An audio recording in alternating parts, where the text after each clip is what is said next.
You know what I was thinking the other day? I was thinking,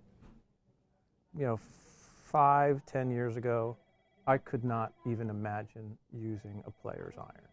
Well, I don't know if you can imagine doing it now either, but it's a lot closer, right? I can imagine it now, okay, because they've clearly embraced the idea that the object is to make the game easier. That's what equipment is supposed to do. And even if you're an elite player who doesn't necessarily need any help, player's irons, forgiveness is a word that they talk about. Well, now. It's not just forgiveness, right? I mean, remember they used to just be the muscle back blade, butter knife.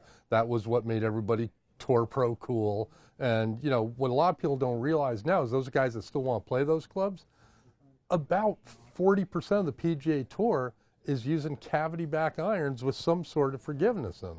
Yeah, and what you're seeing with that category now for us is, they're almost clubs that could be called game improvement. They're full-on cavity backs. I mean, we don't really recommend pure blades. We just don't think that's, if you need our help. Why make the game harder, right? Exactly. But you talk about they're using multiple materials. In some cases, they're using, much thinner faces or some kind of technology in the sole to sort of accentuate the face.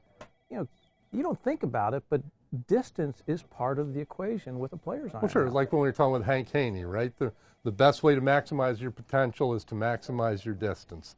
The shorter club you have in, better off you're going to be. But I think what they're doing is, they're doing it without sacrificing, the look that's going to fit to the guy's eye. And also, they're improving on the long iron end of the set, little beefier bottoms, using things like tungsten, like you mentioned.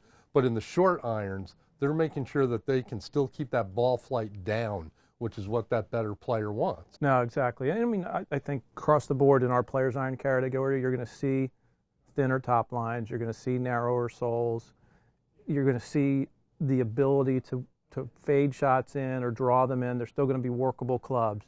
But what you're going to see is a lot more consistency as you move across the face, heel and toe, and up and down the face in terms of that distance that you need an iron to carry. It's going to be greater than it used to be. See those feet on the table when the boss comes in. Hey, if he tells me to stop, I'll stop. But right now, I need to stretch my leg. Speak of the boss. That is the boss right now.